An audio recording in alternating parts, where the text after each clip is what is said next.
Túto reláciu vám prináša nový bazárový portál nabazar.sk.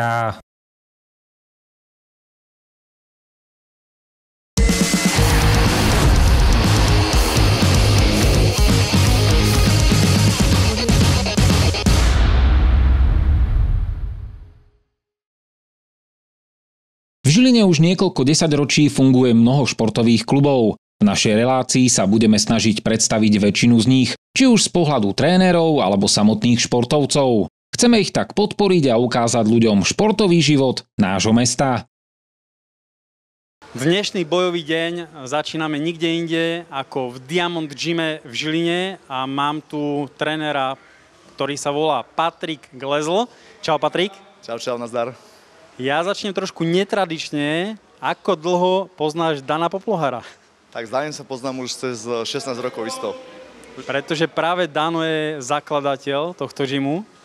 No, Dano je hlavný tréner vlastne, čo všetkých vychoval od ako vznikol Diamond Gym. A ty sa venuješ trénerstvu ako dlho?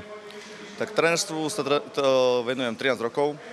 Aktuálne vlastne máme moju vlastnú boxerskú skupinu, kde chodím aj na zápasy. Už som vychoval vlastných bojovníkov, čo som vždy chcel, ako keď som začínal, tak to bol taký môj sen, že keď raz skončím, tak aby som mal svojich fighterov.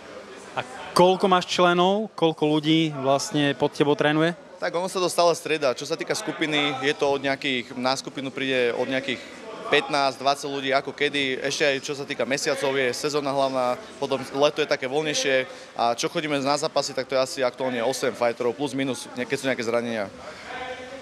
Vekovo je to od do?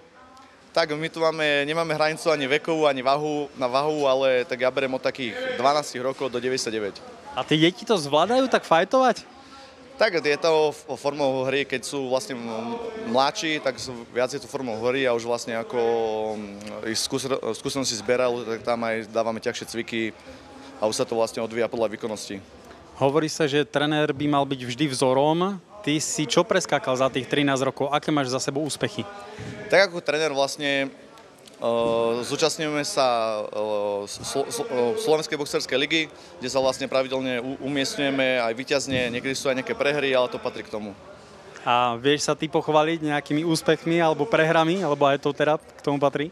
Tak vlastne som majster Slovenska mužov v roku 2012, už je to celkom dlho a to je taký vlastne môj najväčší úspech v boxe. Ale nikdy ti to nikto nezoberie? A už nie, už to je definitívne moje.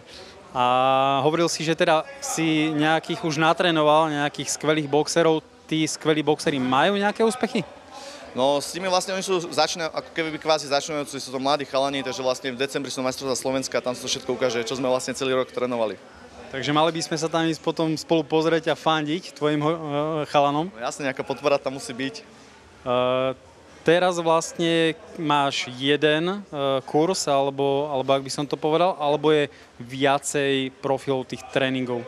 Tak hlavne ja sa zamerávam na boxerskú skupinu, ale máme tu thai-boxerskú skupinu, máme tu crossfit, máme tu deti a máme tu krav magu, jiu-jitsu, takže je to také, že každý si nájde to svoje a plus ešte vlastne súkromné hodiny, takže kto nemôže na skupinovky alebo viac mu vyhovuje súkromné hodiny, tak sa venujem hlavne tomu. Je tento box naozaj pre každého? Ktokoľvek, kto by sa chcel pripojiť, má šancu? Sú tam nejaké zábrany, že prečo nie? Aktuálne je to úplne pre každého, vieme tréning prispôsobiť, aby ho to bavilo. Možno, jak je niekto iba veľmi zdravotne na tom zle, ale aj to vieme nejako zmeniť tréning, tak by mu to vyhovovalo. Ja sa každého pýtam, keby bol nejaký sponzorik, že by pomohol klubu, tak čo by sa ešte dalo vylepšiť na vašom gyme? Tak dá sa vždy nejaké nové pomôcky alebo proste nejaký mladým rukavice, kto napríklad nie je z takej úplne extra rodiny, viete čo myslím, tak vždy sa mu dá nejako pomôcť, nejaké vybavenie, tenisky, boxerská prilba, vždy sa dá niečo pomôcť. Nejaké posledné slova, vety, že prečo by mali ľudia prísť do vášho gymu? Tak hlavne teraz viete, ako to je to, ľudia sa menej hýbu a myslím si, že box je najlepší šport, čo sa týka komplexného zamerania a mali by to skúsiť. Každý, kto to láka, by to mal skúsiť. Takže go!